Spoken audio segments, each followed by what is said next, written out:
જીવન વિશેની ઘણી વાતો તમને કરી હશે।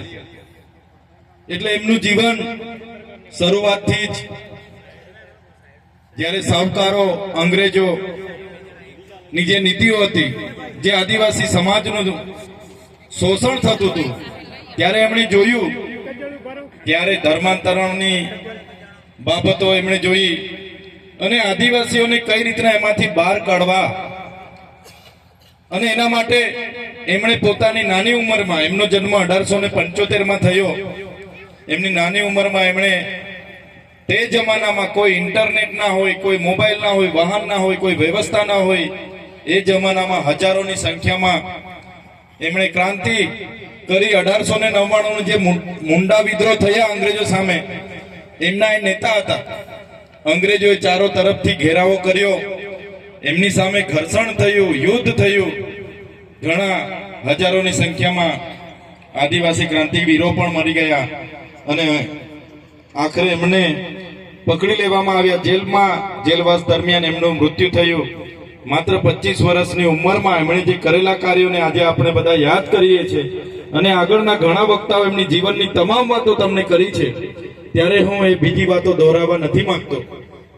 પણ સાથીઓ, આપણે બધા ભણેલા ગણેલા લોકો છે, આપણો ઇતિહાસ આપણે બધાએ જોયો છે, આગળની સભાઓમાં પણ મેં વાત કરી છે। અમે પણ જ્યારે ભણતા હતા ત્યારે ઇતિહાસના પાના પર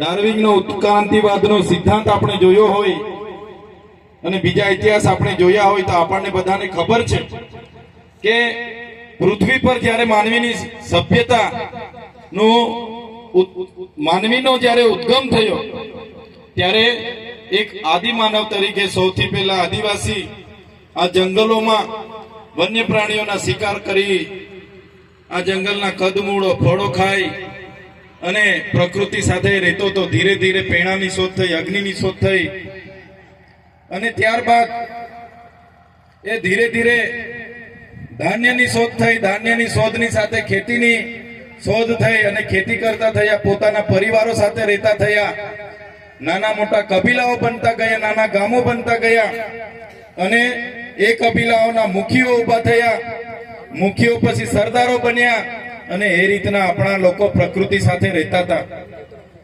શરૂઆતની હજારો વર્ષોની દાસ્તાન અને ઇતિહાસ છે કે આ વિસ્તારોમાં પણ આદિવાસી ભીલ રાજાઓના પોતાના રજવાડાઓ હતા અને ભીલ રાજાઓ પોતાનું શાસન શાંતિથી પ્રકૃતિ સાથે રહીને સુખી સંપન્ન હતા। ધીરે ધીરે અતિક્રમણો થયા, ઘણા અહીંના પોતાની સભ્ય સંસ્કૃતિ, પોતાના સભ્ય સમાજની જે લોકો વાત કરે છે એ લોકોના આક્રમણો થયા અને આક્રમણો થયા બાદ એ નાના નાના રજવાડાઓ આપણા બધા જે હતા એમને, આપણા ભોળા લોકો હતા, લાગણીશીલ લોકો હતા અને એમની કપટ નીતિમાં આવીને એમનું રાજપાટ છીનવાઈ ગયું અને આપણા લોકો ધીરે ધીરે જંગલોમાં વિખૂટા થઈ ગયા। ત્યારે સાથીઓ, તે જમાનામાં પણ આ જ પ્રકારની નીતિઓ, આટલું બધું શોષણ, અન્યાય અને એ જ શોષણ આજના દિવસે પણ આપણે બધા જોઈએ છે। દેશ પર બહારના લોકોના અતિક્રમણો થયા, મુગલો આવ્યા, ડચ આવ્યા, પોર્ટુગીઝો આવ્યા, ફ્રેન્ચો આવ્યા, અંગ્રેજો આવ્યા, બધા જ લોકોએ આપણા દેશોમાં રાજ કર્યું। અંગ્રેજોએ 200 વર્ષ સુધી આપણા દેશને ગુલામ બનાવ્યો।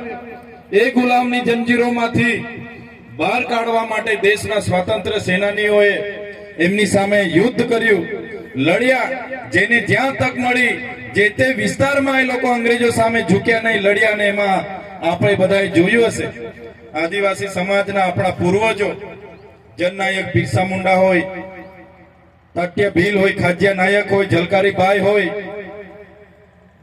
ગુરુ ગોવિંદજી હોય, તમામ લોકોએ આપણા વિસ્તારોમાં પણ ખૂબ મોટા આંદોલનો કર્યા, અંગ્રેજો સામે ક્યારેય ઝૂક્યા નથી, લડ્યા।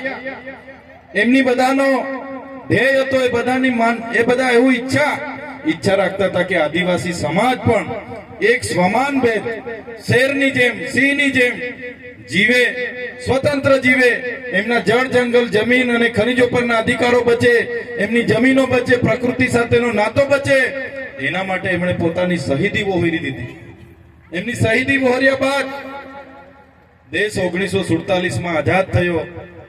દેશ આઝાદ થયો પછી બધાને હતું કે દેશ આઝાદ થયા પછી સંવિધાન બનશે અને સંવિધાન બાબા સાહેબે બનાવ્યું. સંવિધાનમાં તમામ લોકોના પોતપોતાના વ્યક્તિગત કાયદાઓ બન્યા, રૂઢિગત પરંપરાઓ, રૂઢિ ગ્રામ સભાઓ ને માન્યતાઓ મળી અને સંવિધાન બન્યું. લોકશાહી આવી અને લોકશાહી ઢબે જે નાગરિકોએ નક્કી કર્યું કે સંવિધાનની રૂએ આપણો દેશ ચાલશે, લોકશાહીના ઢબે દેશ ચાલશે. પણ સાથીઓ, આજે આખા દેશમાં ગરીબ, પીછડા, દલિત, આદિવાસી, ઓબીસી માઇનોરિટી, આજે પણ એ લોકોનું શોષણ થાય છે. આજે પણ આખા દેશમાં એ લોકોનું શોષણ થાય છે. આજે 90% જેટલી વસ્તી, એમનો એટલો બધો હિસ્સો, આટલી વસ્તી હોવા છતાં એમનો હિસ્સેદારી નથી. ત્યારે તમે જોયું હશે, આજે આઝાદીના 78 વર્ષ પછી પણ આપણી સાથે અન્યાય થાય છે. આજે પણ આપણી જળ, જંગલ, જમીનો છીનવાય છે. આજે પણ આપણને સત્તાના રૂવે દબાવવામાં આવે છે, ખોટા કેસો કરવામાં આવે છે. તમે જાગૃતિની લડત લઈને ઉભા થાવ એટલે તમારા પર ખોટા કેસ થાય. એ પ્રવીણભાઈ હોય તો પ્રવીણભાઈ પર ખોટા કેસ થાય, ચૈતર વસાવા હોય તો ચૈતર વસાવા પર ખોટા કેસ થાય, હીરાભાઈ નાયક હોય તો એમના પર ખોટા કેસ થાય, જયરામભાઈ હોય તો જયરામભાઈ પર ખોટા કેસ થાય, નરેન્દ્રભાઈ હોય તો નરેન્દ્રભાઈ પર ખોટા કેસ થાય.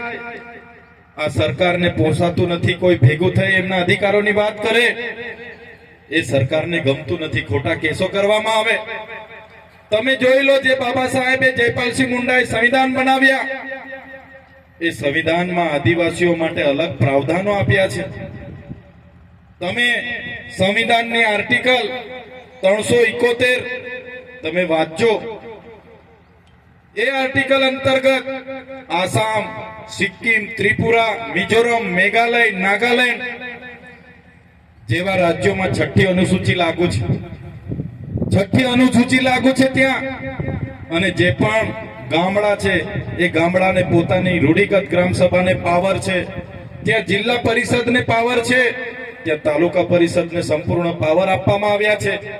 નાગાલેન્ડમાં 371 અંતર્ગત ત્યાંના લોકોને સ્વતંત્રતા પાવર આપવામાં આવ્યા છે. સિક્કિમમાં, મિઝોરમમાં 371G આર્ટિકલ બંધારણના 371G અંતર્ગત એમને સ્વતંત્ર પાવર આપવામાં આવ્યા છે.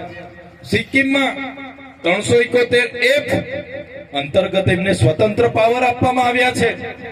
અને ત્યાં કોઈએ પણ જમીનો લેવી હોય, વડાપ્રધાને સભા કરવી હોય, મુખ્યમંત્રીએ મીટિંગ કરવી હોય તો ગામના મુખી અને ત્યાંની ગ્રામ સભાની પરવાનગી લેવી પડે છે.